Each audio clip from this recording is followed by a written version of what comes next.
ನಮಸ್ಕಾರ. ಸೋನಿನ ನ್ಯೂಸ್ಗೆ ಸ್ವಾಗತ. ನಾನು ಪ್ರಭಾವತಿ. ಮೊದಲಿಗೆ ಮುಖ್ಯಾಂಶಗಳು.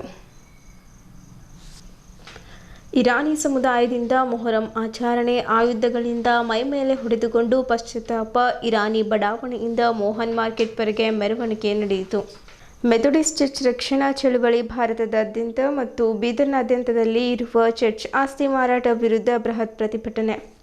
ಕನ್ನಡ ಚಲನಚಿತ್ರದ ನಟ, ನಿರ್ಮಾಪಕ ಮತ್ತು ನಿರ್ದೇಶಕ ವಿಷ್ಣುಕಾಂತ್ ಬಿಜೆ ಅವರು ಬಸವ ಕಲ್ಯಾಣದಲ್ಲಿ ಜೂನ್ 28ಕ್ಕೆ ನಡೆಯಲಿರುವ ಹಿಂದೂ ಸಮಾವೇಶಕ್ಕೆ ತಮ್ಮ ಬೆಂಬಲ ಸೂಚಿಸಿದರು. ಬಂಜಾರ ಸಮುದಾಯದಿಂದ ಜೂನ್ 29ಕ್ಕೆ ಸಮಾವೇಶ. ಒಳ ಮೀಸಲಾತಿ ಹೆಸರಲ್ಲಿ ಬಂಜಾರ ತೊಳೆಯುವ ಹುನ್ನಾರ. ಕಾಂಗ್ರೆಸ್ ಸರ್ಕಾರಕ್ಕೆ ತಕ್ಕ ಪಾಠ ಕಲಿಸುತ್ತೇವೆ, ಬಸವರಾಜ ಪವಾರ್. ಸುದ್ದಿಯ ವಿವರಗಳು. ಬೀದರ್ ಇರಾನಿ ಸಮುದಾಯದವರು ಕಳೆದ 10 ದಿನಗಳಿಂದ ಶೋಕಾಚರಣೆ ಆಚರಿಸುವ ಮೂಲಕ ಮೊಹರಂ ಹಬ್ಬದ 10ನೇ ದಿನವಾದ ಶುಕ್ರವಾರ ತಮ್ಮನ್ನ ತಾವು ಶರೀರದ ಮೇಲೆ ಚೂಪಾದ ಆಯುಧಗಳಿಂದ ಹೊಡೆದುಕೊಂಡು ರಕ್ತ ಚಿಮ್ಮಿಸಿಕೊಳ್ಳುವ ಮೂಲಕ ಶೋಕಾಚರಣೆ ಆಚರಿಸಿದರು. ಪಶ್ಚಾತ್ತಾಪದ ಪ್ರತೀಕವೇ ಮೊಹರಂ ಎಂದು ಭಾವಿಸಿದ ಸಮಾಜವು ಮೊಹರಂ ತಿಂಗಳಲ್ಲಿ ಚಂದ್ರ ಕಾಣಿಸುತ್ತಿದ್ದಂತೆ ಕಪ್ಪು ಬಟ್ಟೆ ಧರಿಸಿ 10 ದಿನಗಳ ಶೋಕಾಚರಣೆ ಆಚರಿಸುತ್ತಾರೆ. ಹಬ್ಬದ ಕೊನೆಯ ದಿನ ಮಧ್ಯಾಹ್ನ ಪ್ರಾರ್ಥನೆ ಮುಗಿದ ನಂತರ ಇರಾನಿ ಬಡಾವಣೆಯಿಂದ ಮೆರವಣಿಗೆ ಆರಂಭಗೊಂಡು ರೈಲ್ವೆ ನಿಲ್ದಾಣದ ಎದುರು ಆಗಮಿಸಿ ಸಮಾಜದ ಎಲ್ಲರೂ ಒಂದೆಡೆ ಸೇರಿಕೊಂಡು ಅಂದಿನ ಕಾಲದಲ್ಲಿ ಕರ್ಬಲ್ ಯುದ್ಧದಲ್ಲಿ ಮಾಡಿದ ಹಸೇನ್ ಹುಸೇನ್ ಎಂಬುವವರ ಕುರಿತು ಪಶ್ಚಾತ್ತಾಪ ಪಡುವ ಮೂಲಕ ಶೋಕಾಚರಣೆ ಆಚರಿಸುತ್ತಾರೆ. ಮಾಜಿ ನಗರಸಭೆ ಅಧ್ಯಕ್ಷರಾದ ಫಾತಿಮಾ ಅವರು ಮಾತನಾಡುತ್ತಾ, ಇರಾನಿ ಸಮಾಜಕ್ಕೆ ಹಸೇನ್ ಹುಸೇನ್ ಅವರ ಕೊಡುಗೆ ಅಪಾರವಾಗಿದ್ದು, ಅವರು ಹಾಕಿಕೊಟ್ಟ ಮಾರ್ಗದಲ್ಲಿ ನಡೆಯುವ ಮೂಲಕ ಎಲ್ಲರೂ ಭ್ರಾತೃತ್ವದಂತೆ ಜೀವಿಸಬೇಕೆಂದು ಮುಖಂಡರು ಪ್ರಾರ್ಥನೆಯಲ್ಲಿ ಕರೆ ನೀಡಿದ್ದರು. ಮೆರವಣಿಗೆಯುದ್ದಕ್ಕೂ ಮಹಿಳೆಯರು ಹಾಗೂ ಚಿಕ್ಕ ಮಕ್ಕಳು ತಮ್ಮ ಶರೀರದ ಭಾಗಗಳಿಗೆ ಹೊಡೆದುಕೊಂಡು ಹಸೇನ್ ಹುಸೇನ್ ಎಂದು ಭಕ್ತಿ ಭಾವದಿಂದ ನೆನೆದು ಕೂಗುತ್ತಾ ಮುನ್ನಡೆದರೆ, ಸಮಾಜದ ಪುರುಷರು ಹಾಗೂ ಯುವಕರು ಕೂಡ ತಮ್ಮ ಶರೀರದ ಮೇಲಿನ ಬಟ್ಟೆ ಕಳಚಿ, ಚಾಕು, ಕತ್ತಿ ಅಲ್ಲದೆ ವಿವಿಧ ಚೂಪಾದ ಆಯುಧಗಳಿಂದ ಹೊಡೆದುಕೊಂಡು ಶರೀರದ ಮೇಲೆ ರಕ್ತದ ಕಲೆ ಹರಿಸುತ್ತಾ ಸಾಗಿದ ಮೆರವಣಿಗೆಯು ನಗರದ ಮೋಹನ್ ಮಾರ್ಕೆಟ್, ಕೆವಿ ರಸ್ತೆಯ ಮೂಲಕ ಮರಳಿ ಇರಾನಿ ಗಲ್ಲಿಗೆ ತೆರಳಿತು. ಇರಾನಿ ಸಮುದಾಯದ ಮೊಹರಂ ಮೆರವಣಿಗೆ ನೋಡಲು ನಗರ ಸೇರಿದಂತೆ ಪಕ್ಕದ ಗ್ರಾಮಗಳ ಸಾವಿರಾರು ಸಂಖ್ಯೆಯಲ್ಲಿ ಮಹಿಳೆಯರು, ಮಕ್ಕಳು ರಸ್ತೆಯ ಪಕ್ಕದಲ್ಲಿ ಕುಳಿತುಕೊಂಡು ನೋಡುವ ದೃಶ್ಯ ಸಾಮಾನ್ಯವಾಗಿತ್ತು. ಮೆರವಣಿಗೆ ಸಂದರ್ಭದಲ್ಲಿ ಯಾವುದೇ ಅಹಿತಕರ ಘಟನೆ ಜರಗದಂತೆ ಪೊಲೀಸ್ ಬಂದೋಬಸ್ತ್ ಮಾಡಲಾಗಿತ್ತು.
कर अस्म गुनाह कर बुलबुल बाग़े बरो फलक चश्म कर ये गुनाह बशर ऐ शहकर वो बलाल सलामुन अलैहि इब्ने अली। और सामने देख लिया, मैं तुम्हारे पहले देखा था। इधर आ जाओ, ऊपर क्या करती है? नहीं वो जरा बीवी था ना, उससे बात करता हूँ जरा, उसके बारे में जरा मैंने साली को हटाया मैं जब आशिक ज़ारो हसी नौहन बेश्ता कुनम ऐ शह दुनिया वदी ऐ कुल खैरुन निसाल सलामुन अलैहि इब्ने अली।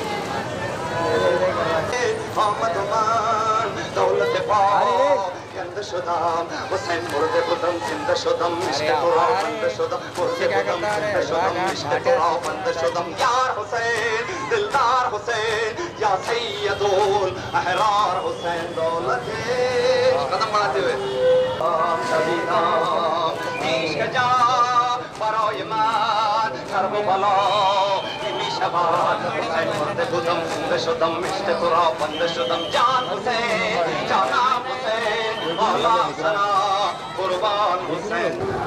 आज पूरे बीदर डिस्ट्रिक्ट से जितने लोग आए उन सबका बहुत बहुत शुक्रिया अदा करती हूँ। सब के सब जो है सभी ने बता दिया कि सब के सब जो है इंसानियत के दोस्त हैं और यजीदियत के दुश्मन हैं, हुसैनियत के दोस्त हैं, हुसैनियत को मानते जो क्योंकि हुसैन को इसलिए मानते हैं क्योंकि हुसैन जो है इंसानियत का पैगाम देकर गए।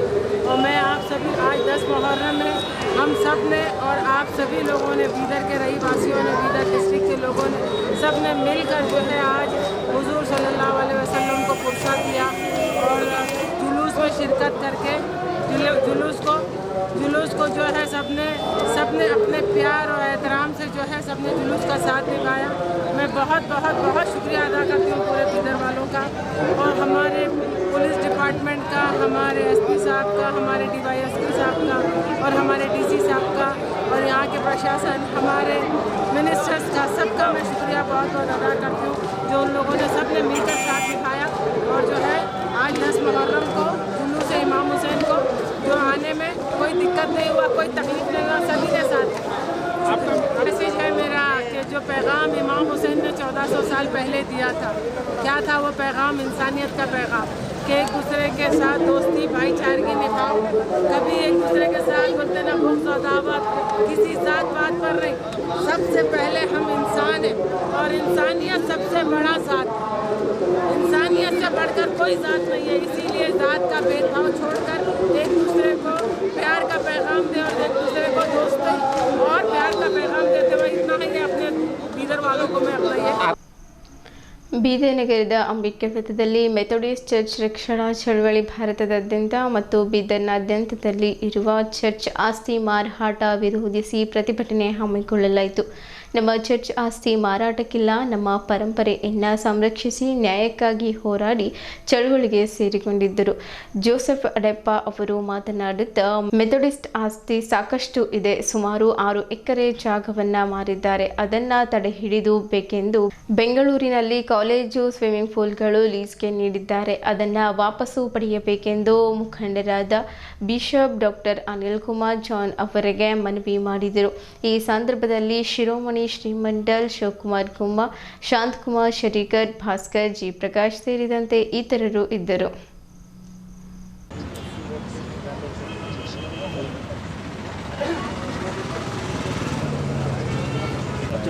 ಬೇಕೇ ಬೇಕು ನ್ಯಾಯ ಬೇಕು, ಬೇಕೇ ಬೇಕು ನ್ಯಾಯ ಬೇಕು. ಬಾಬಾ ಸಾಹೇಬ್ ಅಂಬೇಡ್ಕರ್ ಅವರಿಗೆ, ದಾದಾ ಸೀಮನ್ ಅವರಿಗೆ, बोलो भारत माता की, बोलो भारत माता की.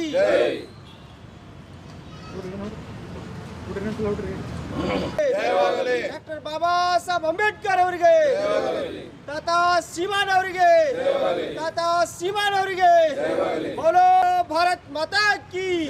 ಬೇಕೇ ಬೇಕು ನ್ಯಾಯ ಬೇಕು, ಬೇಕೇ ಬೇಕು ನ್ಯಾಯ ಬೇಕು. ಎಲ್ಲಿಯವರೆಗೆ ಹೋರಾಟ, ಎಲ್ಲೋವರೆಗೆ ಹೋರಾಟ, ಯಾತಕ್ಕಾಗಿ ಹೋರಾಟ, ಯಾತಕ್ಕಾಗಿ ಹೋರಾಟ, ಸಭೆ ಉಳಿಸೋದಕ್ಕಾಗಿ. ಬೇಕೇ ಬೇಕು ನ್ಯಾಯ ಬೇಕು, ಬೇಕೇ ಬೇಕು. ಮೆಥೋಡಿಸ್ಟ್ ಪ್ರಾಪರ್ಟಿ ಭಾಳಷ್ಟು ಅದ ಸರ್. ಹಿಂದಕ್ಕೆಲ್ಲ ಮಿಷನ್ಗಳು ಎಲ್ಲ ತೆಗೆದಿಕ್ಕಿರ, ಆದರೆ ಈಗಿನ ಜನ ಏನು ಮಾಡ್ತಾರೆ, ಮಾರೋ ಶುರು ಮಾಡಿರಿ. ಈಗಾಗಲೇ ಬೆಲಗಮದ ಒಂದು ಪ್ರಾಪರ್ಟಿ ಮಾರ್ಯಾಕ್ಯಾರ 6 ಎಕರೆ ಜಾಗ, ಅದು ಮಾರಬಾರ್ದು ಅಂತೇಳಿ ನಮ್ಮ ಉದ್ದೇಶ ಸರ್. ಬೆಂಗಳೂರಿನಾಗ ದೊಡ್ಡ ದೊಡ್ಡ ಕಾಲೇಜುಗಳು ಸರ್, ಸ್ವಿಮ್ಮಿಂಗ್ ಪೂಲ್ ಅವೆಲ್ಲ ಏನು ಮಾಡಿದ್ರೆ ಲೀಸ್ ಮೇಲೆ ಹಾಕಿರಿ. ಆ ಲೀಸ್ ಮೇಲೆ ಹಾಕಿ ಬಿಡಿಸ್ಕೊಂಡು ಅವು ವಾಪಸ್ ತೊಗೊರಿ ಅಂತ ಹೇಳ್ತಾರೆ ಸರ್. ಅದು ದುಡ್ಡು ಯಾರು ತೊಗೊಂಡಾರ, ಅವ್ರಿಗೆ ಯಾರು ಪರ್ಮಿಷನ್ ಕೊಟ್ಟಾರ, ಇದರದ್ದು ಇಲ್ಲಿಗಲ್ ಮಾಡ್ಯಾರ, ಅದಕ್ಕೆ ಅದು ವಾಪಸ್ ತೊಗೊಂಡು ಅದು ಸರಿ ಮಾಡಿರಿ ಅಂತೇಳಿ ನಮ್ಮ ಬಿಷಪರಿಗೆ ಮನವಿ ಮಾಡೋದು ಸರ್. ಅಷ್ಟೇ ನಮ್ಮ ಮಿಷನ್ ಹಾಸ್ಪಿಟಲ್ ಸರ್ ಬೀದರ್ನಾಗ, ಅದು ಭಾಳ ದೊಡ್ಡ ಹಳೆ ಹಾಸ್ಪಿಟಲ್ ಸರ್, 100 ವರ್ಷದ ಇತಿಹಾಸ ಸರ್. ಅದಕ್ಕೆ 2 ಕೋಟಿ ರೂಪಾಯಿ 2 ಕೋಟಿ 45 ಲಕ್ಷ ರೂಪಾಯಿ ಶಾಂಕ್ಷನ್ ಆಗಿದೆ ಸರ್. ಆದ್ರೆ ಆ ದುಡ್ಡು ಎಲ್ಲಿದೆ ಗೊತ್ತಿಲ್ಲ, ಬರೀ 14 ಲಕ್ಷ ರೂಪಾಯಿ ಕೆಲಸ ಆಗಿದೆ ಸರ್. ಬಾಕಿ ದುಡ್ಡು ಎಲ್ಲಿದೆ ಅದು ಎನ್ಕ್ವೈರಿ ಮಾಡಿ ಆ ಹಾಸ್ಪಿಟಲ್ ಚಾಲೂ ಮಾಡಿರಿ ಅಂತ ಹೇಳ್ತಿದ್ದೆ ಸರ್. ಈ ರೀತಿ ಮತ್ತೆ ನಮ್ಮ ಚರ್ಚಿನ ಭಾಳ ವರ್ಷ ಭ್ರಷ್ಟಾಚಾರ ಅದ ರೀ. ಆ ಚರ್ಚೆನ ಅದು ಭ್ರಷ್ಟಾಚಾರ ನಿಲ್ಲಿಸಿ ಅದೆಲ್ಲ ವ್ಯವಸ್ಥಿತ ರೀತಿಯಲ್ಲಿ ಮಾಡಿರಿ ಅಂತೇಳಿ ಬಿಷಪರಿಗೆ ಮಾಡ್ತಾರೆ. ಶಿವನಗರ ಚರ್ಚ್ ಭಾಳ ಹಳೇದ ರೀ, ಅದೇನು ಡೆವಲಪ್ ಇಲ್ಲ ಸರ್. ಬಾಳೆಹಣ್ಣು ಸ್ಕೂಲ್ ಮಾಡ್ತಾಯಿದ್ರು, ಅದು ಭೀ ಮುಗಿದೋದು ಸರ್, ಆಗಿಲ್ಲ ರೀ. ಈಗೆಲ್ಲ ಭಾಳಷ್ಟು ಇದದ, ಅದಕ್ಕೆ ಅದೆಲ್ಲ ಸರಿ ಮಾಡಿರಿ ಅಂತೇಳಿ ಮನೆ ಬಿಷಪರಿಗೆ ನಾವು ಮನವಿ ಮಾಡ್ತಿದ್ದೆವು. ಈಗಾಗಲೇ ಅವರು ಹೊಸರಾಗಿ ಬಂದಾರೆ ರೀ, ಒಳ್ಳೆ ಕೆಲಸ ಮಾಡ್ತಾಯಿದ್ದಾರೆ. ಹಿಂದಿದ್ದೆಲ್ಲ ಖರಾಬ್ ಇತ್ತು ರೀ, ಈಗ ಅದು ಒಳ್ಳೆ ರೀತಿ ಮಾಡ್ತಾರೆ. ಅವ್ರು ಒಳ್ಳೆ ರೀತಿ ಮಾಡಿರಿ, ಹಿಂದಿನ ನಮ್ಮ ಸಮಸ್ಯೆ ಎಲ್ಲ ಬಗೆಹರಿ ಅಂತೇಳಿ ಅವ್ರಿಗೆ ನಾವು ಮನವಿ ಕೊಡ್ತಿದ್ದೇವೆ ಸರ್. ತಮ್ಮ ಹೆಸರು? ಹಿಂದೆಲ್ಲ ಲೂಟಿ ಮಾಡಿರಲ್ಲ, ಅದೆಲ್ಲ ರಿಕವರಿ ಮಾಡಿರಿ ಅಂತೇಳಿ ನಾವು ಬಿಷಪರಿಗೆ ಹೇಳ್ತಿದ್ದೇವೆ sir. Bidar methodist church central church ನಾರ್ತ್ನಿಂದ ಸ್ವಲ್ಪ ಭಾಳ ದುಡ್ಡು ದುರಾಳಕೆ ನಡ್ತಿದೆ. ಅದನ್ನು ಕಂಟ್ರೋಲ್ ಮಾಡಬೇಕಂತೇಳಿ ನಾವು ನಮ್ಮ ಸಭೆಯ ಹಿರಿಯರ ಬೋಧಕರಾದಂಥ ಕರ್ನಾಟಕ ಸ್ಟೇಟು ಮತ್ತು ಬರೇಲಿ ಸ್ಟೇಟಿಗೆ ಅದಕ್ಕೆ ಇನ್ಚಾರ್ಜ್ ಆಗಿರುವಂಥ ಡಾಕ್ಟರ್ ಅನಿಲ್ ಕುಮಾರ್ ಜಾನ್ ಸರ್ವನದ್ ಅವರಿಗೆ ನನ್ನ ಒಂದು ವಂದನೆ ಇದೆ, ಅಂದ್ರೆ ಕಳಕಳಿ ಮನವಿ ಇದೆ ಅವರಿಗೆ. ಇಲ್ಲಿ ಬೀದರ್ ಅತ್ಯಾಚಾರ ಅಂದರೆ ದುಡ್ಡಿನ ದುರಾಳಕೆ ಇದು ಬಂದ್ ಮಾಡಬೇಕಾದ್ರೆ ಇಲ್ಲಿಂದ HS ಮಾರ್ಟಿನ್ಗೆ ಹಾಟಿಸ್ಬೇಕಷ್ಟೇ. ಇದು ಹೋದ ಅಂದರೆ DS ಏನಿಲ್ಲ, DS ಗರಿ ಮನುಷ್ಯನ ಆತು ಸುಧಾರಿಸ್ಬಿಡೋ ಹೊಂಟನಂತ. ಯಾಕೆ ಅಂತಂದ್ರೆ ನಾನು ಕಾನ್ಫರೆನ್ಸ್ ಡೇ ಲೀಡರ್ ಇದ್ದೇನೆ ಅಂತಾನೆ. ಹಾಗಾಗಿ ಯಾವುದೋ ರೀತಿಯಿಂದ ಆತನ ದಬ್ಬಾಳಿಕೆಲಿಂತ ಒಂದು ದುರುಪಯೋಗ ಉಪಯೋಗಿಸ್ಲತ್ತಾರ. ದಯಮಾಡಿ ಬಿಷಪ್ ಅನಿಲ್ ಕುಮಾರ್ ಜಾನ್ ಸರ್ವನದಿಗೆ ನನ್ನೊಂದು ಭಾಳ ಕಳಕಳಿ ಮನವಿ ಅದ.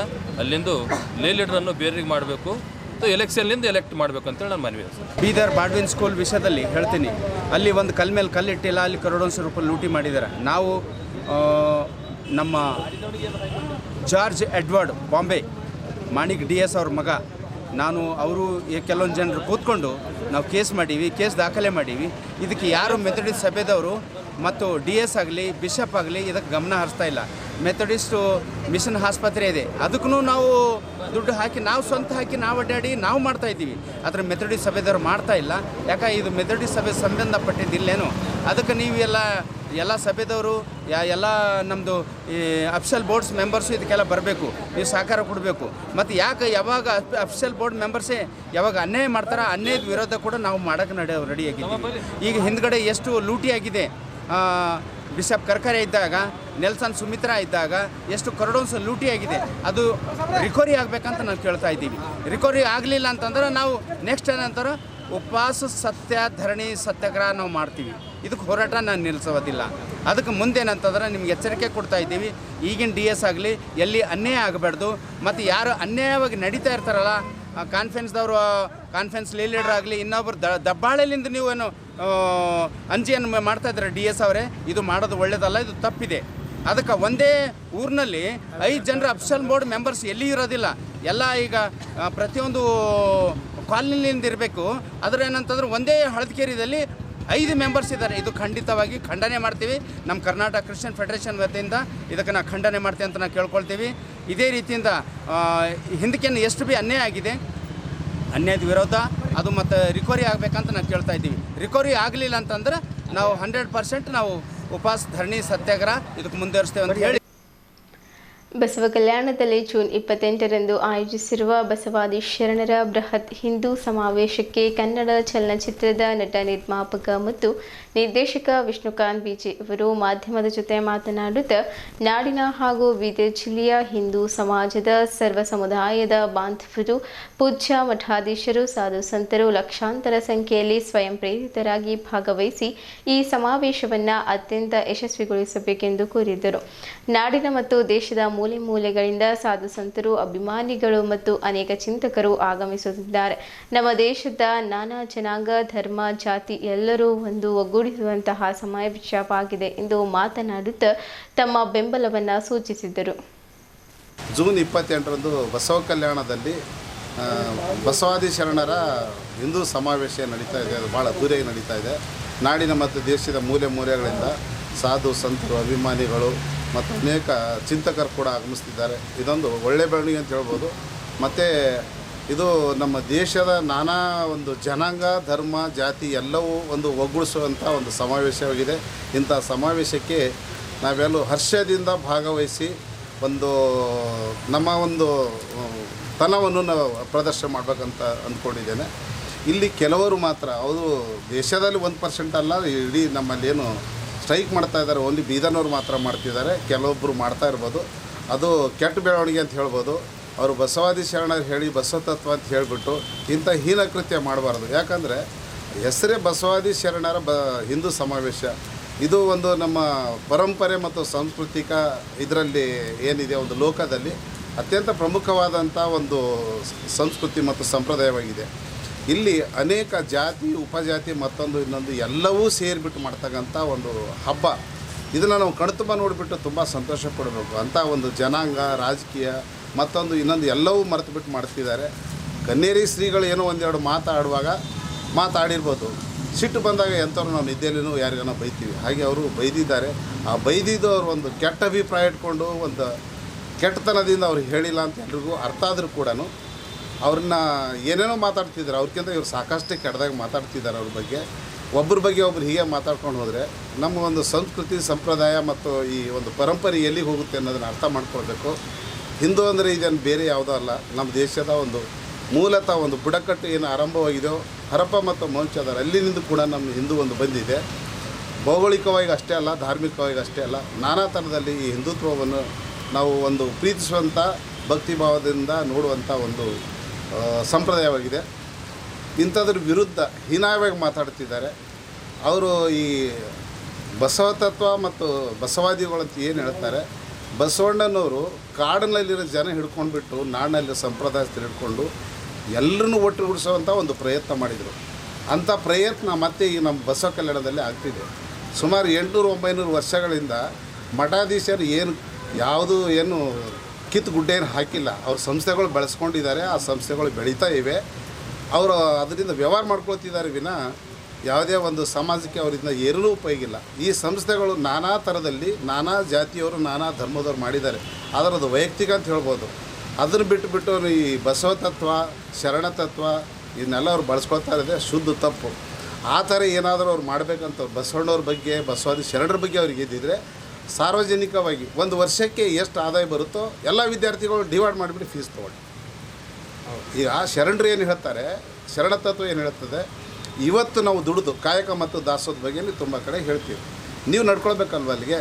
ಕಾಯಕ ಮತ್ತು ದಾಸೋಹ ಏನು ಹೇಳುತ್ತೆ ಬಸವಣ್ಣವ್ರದ್ದು, ಒಂದು ಪ್ರೊಡಕ್ಷನ್ ಮತ್ತೊಂದು ಡಿಸ್ಟ್ರಿಬ್ಯೂಷನ್. ನೀವು ಎಷ್ಟು ದುಡಿತೀರೋ ಅದನ್ನು ಲಿಂಗಾರ್ಪಿತವಾಗಿ ಜಂಗಮ ದಾಸೋಹ ಮಾಡಿ ತಾನು ಅವತ್ತು ಬಳಸಿ, ಅಂದರೆ ಅದನ್ನು ಊಟ ಮಾಡಿ ಮತ್ತೆ ಮರುದಿವ್ಸಿಗೆ ಇರಬಾರ್ದು ಅಂತ ಇದೆ. ಆದರೆ ನೀವು 10,000-100,000 ಜನ್ಮಕ್ಕೆ ಸಾಕಾಗದಷ್ಟು ನೀವು ಸಂಪಾದನೆ ಮಾಡ್ಕೊಂಡು ಇದ್ದು ನಿಮಗೆ ಮಾನ ಮರ್ಯಾದೆ ಇಲ್ಲದೇ ಕಾವಿಗಳು ಹಾಕ್ಕೊಂಡು ಬಿಳಿ ಬಟ್ಟೆಗಳು ಹಾಕ್ಕೊಂಡು ನೀವು ವಿಜೃಂಭಿಸ್ತಿದ್ದೀರಲ್ಲ, ನಿಮಗೆ ಏನಾದರೂ ನೈತಿಕತೆ ಅನ್ನೋದು ಇದೆಯಾ? ಬಸವ ತತ್ವ ಕಳಿಸಿ ಆಚೆಗೆ ಬನ್ನಿರಿ. ಬಸವ ತತ್ವದವ್ರು ನೀವಲ್ಲ, ನಿಜವಾಗಿ ಯಾರು ದುಡಿತಾರೋ ಅವರು ಬಸವ ತತ್ವ. ನಮ್ಮ ಭಾಗದಲ್ಲಿ ಚನ್ನಬಸವ ಪಡೆದವರು ಇದ್ದಿದ್ರು ಬಾಲ್ಕಿನಲ್ಲಿ. ಅವರು ಕಾವಿ ಹಾಕಿದ್ರು ಕೂಡ ಕಳೆ ತೆಗಿತಿದ್ರು, ತೆನೆ ಕೀಳ್ತಿದ್ರು. ಪ್ರತಿಯೊಂದು ಹಾರ್ಡ್ ವರ್ಕು ಅವ್ರು ಮಠ ಕಟ್ಟುವಾಗ ಕಲ್ಲು ಮಣ್ಣು ಕೊಡ್ತಿದ್ರು.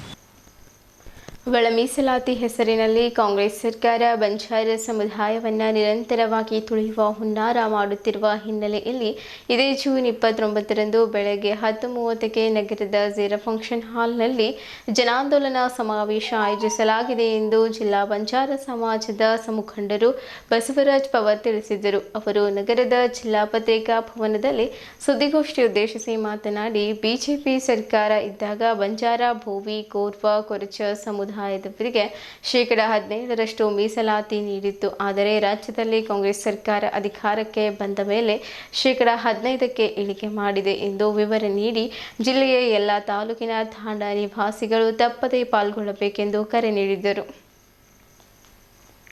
ರಾಜ್ಯದ ಕಾಂಗ್ರೆಸ್ ಸರ್ಕಾರ ಒಳ ಮೀಸಲಾತಿ ಹೆಸರಿನಲ್ಲಿ ಬಂಜಾರ ಸಮುದಾಯವನ್ನು ತುಳಿಯುವ ಹುನ್ನಾರ ನಡೆಸಿದೆ.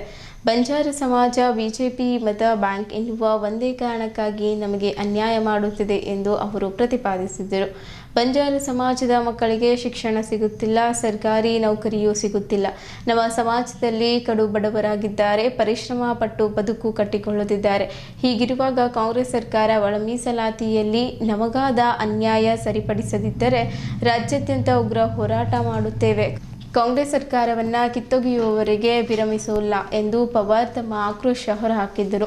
ಕಾರ್ಯಕ್ರಮದಲ್ಲಿ ಹೂವಿನ ಹಡಗಲಿ ಶಾಸಕ ಕೃಷ್ಣನಾಯಕ್, ಶಿರಹಟ್ಟ ಶಾಸಕ ಡಾಕ್ಟರ್ ಚಂದ್ರು ಲಮ್ಮಾಣಿ, ಕುಡಚಿ ಮಾಜಿ ಶಾಸಕರು ಹಾಗೂ ಬಿಜೆಪಿ ರಾಜ್ಯ ಪ್ರಧಾನ ಕಾರ್ಯದರ್ಶಿಗಳಾದ ಪಿ ರಾಜೀವ್, ಮಾಜಿ ಸಂಸದ್ ಡಾಕ್ಟರ್ ಉಮೇಶ್ ಜಾಧವ್, ಶಿವಮೊಗ್ಗ ಗ್ರಾಮಾಂತರ ಮಾಜಿ ಶಾಸಕ ಬಿ ಅಶೋಕ್ ನಾಯಕ್ ಸೇರಿದಂತೆ ಜಿಲ್ಲೆಯ ಶಾಸಕರಾದ ಡಾಕ್ಟರ್ ಶೈಲೇಂದ್ರ ಬೆಲ್ದಾಳೆ, ಶರಣು ಸಲ್ಗರ್, ಡಾಕ್ಟರ್ ಸಿದ್ದು ಪಾಟೀಲ್, ಪ್ರಭು ಚವ್ಹಾಣ್, ಡಾಕ್ಟರ್ ಎಂಜಿ ಮೂಳೆ, ಮಾಜಿ ಶಾಸಕ ಪ್ರಕಾಶ್ ಖಂಡ್ರೆ, ಮಾಜಿ ಸಭಾಪತಿ ರಘುನಾಥ್ ರಾವ್ ಮಲ್ಕಾಪುರೆ, ಬಿಜೆಪಿ ಜಿಲ್ಲಾಧ್ಯಕ್ಷ ಸೋಮನಾಥ್ ಪಾಟೀಲ್, ಮುಖಂಡ ಈಶ್ವರ್ ಸಿಂಗ್ ಠಾಕೂರ್ ಸೇರಿದಂತೆ ಹಲವರು ಇದ್ದಾರೆ ಎಂದರು. ಸುದ್ದಿಗೋಷ್ಠಿಯಲ್ಲಿ ಬಂಜಾರ ಸಮಾಜದ ಮುಖಂಡರಾದ ತಾನಾಜಿ ರಾಥೋಡ್, ರಾಜ್ಕುಮಾರ್ ಜಾಧವ್, ಕುಪೇಂದ್ರ ರಾಥೋಡ್, ರಾಜೇಂದ್ರ ಪವಾರ್ ಹಾಗೂ ಸತೀಶ್ ರಾಥೋಡ್ ಸೇರಿದಂತೆ ಇತರರು ಉಪಸ್ಥಿತರಿದ್ದರು. ಈ ಒಳ ಮೀಸಲಾತಿ ಏನೋ ಗೊಂದಲ ಆರಂಭ ಆಗಿದೆ. ಅಂದಿನ ಹೇಳ್ತೀವಿ ಹಿಂದಿನ ತನ ನಾವು ಒಳ ಮೀಸಲಾತಿ ಬಗ್ಗೆ ಎಂದೆಂದು ಏನದ ಅಂತ ನಾವು ಒಳ ಮೀಸಲಾತಿ ಕೊಡ್ರಿ ಅಂತೇಳಿ ಹೇಳಿದೆ. ಡಾಕ್ಟರ್ ಬಾಬಾ ಸಾಹೇಬ್ ಅಂಬೇಡ್ಕರ್ ಅವರು ಸಂವಿಧಾನದಲ್ಲಿ ಲಿಖಿತ ರೂಪದಲ್ಲಿ ಏನದ ಅಂತ ಅವಕಾಶ ಕೊಟ್ಟು ಹೋಗಿದ್ದಾರೆ. 18% SC ST ಕೊಡ್ರಿ ಅಂತ. 18%ದಾಗ 1% ಇವರಿಗೆ, 2% ಇವರಿಗೆ, ಇವ್ರು ದೊಡ್ಡವರಿದ್ದಾರೆ, ಇವ್ರು ಸಣ್ಣವರಿದ್ದಾರೆ, ಈ ತಾರತಮ್ಯ ಅವರು ಮಾಡಿಲ್ಲ. ಯಾವಾಗ ಸಂವಿಧಾನ ರಚನೆ ಮಾಡಿದವರೇ ಎಲ್ಲರಿಗೆ ಏನದ ಸರಿ ಸಮಾನ ನೋಡಿದ್ದಾರೆ.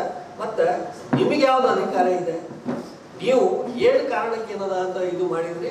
ಕೇವಲ ನಮ್ಮ ಸಮಾಜದ ಮೇಲೆ ನೀವು ಅನ್ಯಾಯ ಮಾಡಬೇಕು, ನಮ್ಮ ಸಮಾಜಕ್ಕೆ ಏನದ ಮತ್ತೆ ನೀವು ಹಿಂದಕ್ಕೆ ತೋಗ್ಬೇಕು, ಇದು ಒಂದೇ ಪಾಲಿಸಿ ನಿಮಗೆ. ಮತ್ತು ಇವರು BJPಗೆ ವೋಟ್ ಹಾಕ್ತಾ ಇದ್ದಾರೆ ಅಂತ ಅನ್ನೋದು ಒಂದು ದುರುದ್ದೇಶದಿಂದ ಏನದ ಅಂತ ಇಡೀ ನಮ್ಮ ಸಮಾಜಕ್ಕೆ ನೀವು ಅನ್ಯಾಯ ಮಾಡಿದ್ರಿ. ಇದರ ವಿರುದ್ಧ ಏನದ ಅಂತ ನಾವು ಜನಾಂದೋಲನ ಹಮ್ಮಿಕೊಂಡಿದ್ದೀವಿ. ಈ ಕಾರ್ಯಕ್ರಮದ ಉದ್ದೇಶ ಆ ಒಳ ಮೀಸಲಾತಿ ನಮಗೆ ಬೇಡವೇ ಬೇಡ. ಮೊದಲು ಏನು ಪದ್ಧತಿ ಇತ್ತು, 15% ಇತ್ತು, 15% ಕಾಮನ್ ಕೊಡ್ರಿ, ಇಲ್ಲ ಎಕ್ಸಸ್ ಮಾಡ್ತೀರಿ 2% BJPಯವರು ಮಾಡಿದಂಗೆ ನೀವು ಅದು ಮಾಡಿ ಏನದ ಅಂತ ನೀವು ಕಾಮನ್ ಆಗಿದ್ದು ಮಾಡಿ, ನೀವು ಇಂಟರ್ನಲ್ ರಿಸರ್ವೇಷನ್ ಮಾಡಬಾಡ್ರಿ ಅಂತ ಅನ್ನೋದು ನಾವೇನದ ಅಹವಾಲ ನಾವು ಸರ್ಕಾರದ ಎದುರು ಇನ್ನೂ ನಾವು ಕೈ ಮುಗಿದು ಕೇಳ್ಕೊತೀವಿ ಸರ್ಕಾರಕ್ಕೆ.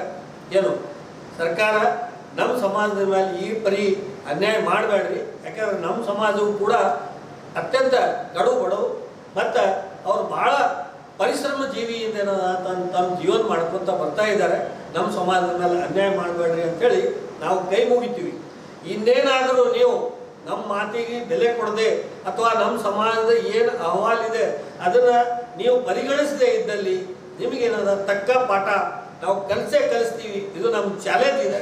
ಮತ್ತು ಬೀದರ್ಲಿಂದ ಇದು ಆವಾಜ್ ಒಂದು ವೇಳೆ ಆರಂಭ ಆಯಿತು, ಇಡೀ ರಾಜ್ಯದಾಗ ಏನದ ಕಾಂಗ್ರೆಸ್ಸಿಗೆ ಉಳಿಗಾಲ ಇರೋದೇ ಇಲ್ಲ ಅಂತ ಅನ್ನೋದೇನದ ನಾನು ತಮ್ಮ ಮುಖಾಂತರ ಹೇಳಿ ಈ ವಿಷಯಕ್ಕೆ ಏನದ ಅಂತಂದ್ರೆ ನಾನು ಇಲ್ಲಿ ಎಂಡ್ ಮಾಡ್ತೀನಿ. ಇಲ್ಲಿವರೆಗೂ ಸುದ್ದಿ ಕೊಟ್ಟಿದ್ದು ನಾನು ಪ್ರಭಾವತಿ. ಮುಂದಿನ ಸುದ್ದಿಯೊಂದಿಗೆ ಮತ್ತೆ ಭೇಟಿಯಾಗೋಣ. ವಂದನೆಗಳು.